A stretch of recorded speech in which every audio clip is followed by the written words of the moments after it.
Have you ever been carried by a taxi driver, and the moment he opens his boot, you find there is a blanket or there is a duvet? Ama umewahi bebwa na taxi driver, una realize kwa boot yake kuna like vitu ama nguo za baridi. I was speaking with one taxi driver, a few days ago. It's just that he was not very comfortable to be recorded, but ningemshoot video by the way and na ningeshare na nyinyi. The story of that driver, I wish tungeiweka online, but it is one of the most, I don't want to call it inspiring, but it is one of the most unique stories that you will ever hear from taxi drivers. So this guy aliniambia yeye hananga working hours. He's a married guy, but a lot of drivers huwa wananiambia wanafungulianga kazi maybe 5 a.m. in the morning, wanabeba until maybe 10 p.m. jioni. But this guy aliniambia, him, if it is time to close work and he finds himself in Kitengela, he will sleep inside his car and spend the night in Kitengela. Come on, it is at 11 in the evening, 11 p.m. He would sleep at 11 p.m., wake up the next day at around 8 or 7 in the morning. I don't know where he takes his shower, but he told me the only thing he has in the car is a duvet, and then starts driving. Of course, probably he would walk in a nearby restaurant, have his breakfast, and start driving. But the shocking truth about that story is the fact that that driver and some other drivers I have seen, they don't, how can I say, they don't set apart time to spend with their families. And for me, that is very dangerous. Because I also know another driver. For him, his case is not very critical like that one. But he works quite a lot, but he spends his nights at home. Like when he needs to sleep, either during the day or during the night, he sleeps at home. So he doesn't sleep in the car. But his challenge is that he does not have a well-planned working days or working hours. Yeye anaingianga kazi any day, anytime. Akichoka anaenda home any day, anytime, in a way that hananga time na familia. Kama for example that guy alikuwa ananiambia yeye huwa anafika home maybe around 2 a.m. in the morning. So ana drive the whole night, around 2 a.m. ndio anaingia kwa nyumba, anakuta kila mtu amelala. Anaamka the next day around 10. So akiamka 10 in the morning the next day, anakuta watoto washaenda shule, bibi ashaenda kazi. And then the guy anaamka, anakuta breakfast ishaeko hapo, ndio anaenda.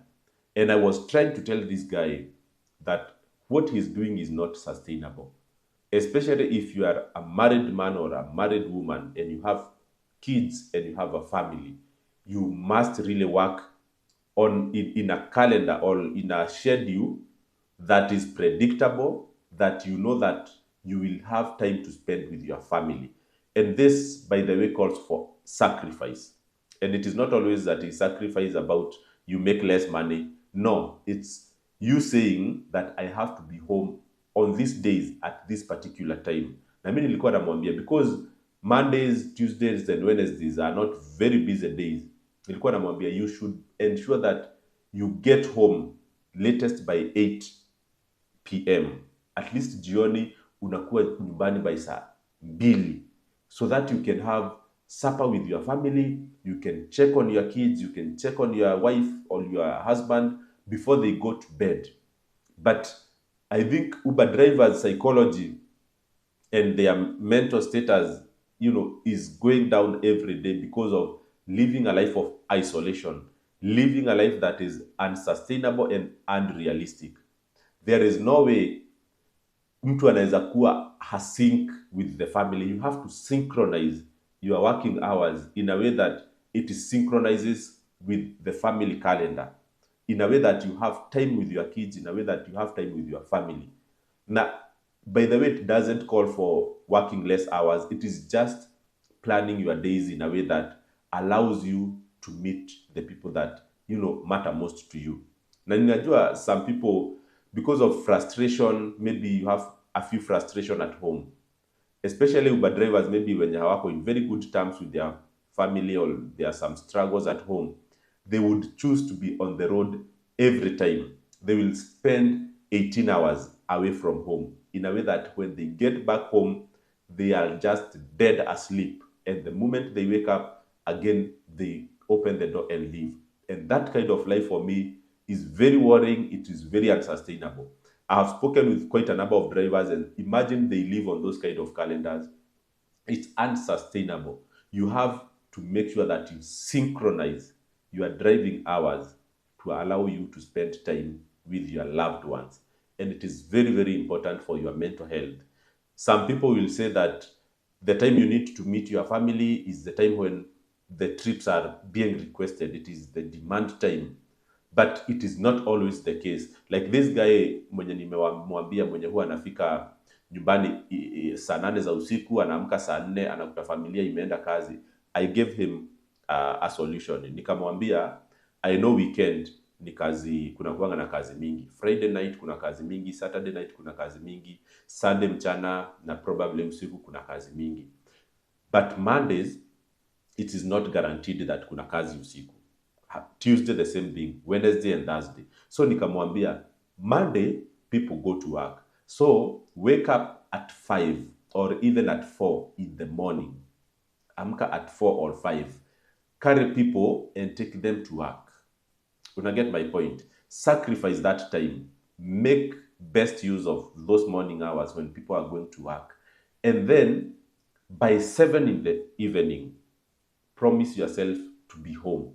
Whether you'll have hit your target or not, but I can tell you there is no way uta drive from 5 to 7 in the evening and lack trips. Hata kama utasema hiyo sio masaa ya kudrive, saa zingine is just things that drivers put in their mind. But if you put for yourself 5 in the morning to 7 in the evening, you will make good money. Monday to Wednesday or Monday to Thursday. But ensure by 7 or by 8, you are home with your family. And then it's allowed. Friday, drive the way you want. Saturday, drive the way you want, because Saturday kuna demand mchana na usiku. Friday kuna demand from the afternoon, the evening, throughout the night. Sunday kuna demand throughout the day because people are going to church, and at night, of course, people will go partying. So those days are allowed. Drive the way you want, but set some days, set some mandatory days to spend time with your family. Otherwise, over time, you will turn out to be something that cannot associate with your family, something that is not even good for your mental status while you are driving your car on the roads. So yeah, this is just a simple advice, and I hope you guys will appreciate that. This is happening to so many drivers, and it's worrying. It's really worrying, and we need to check on them. Cheers, guys, and have a good day.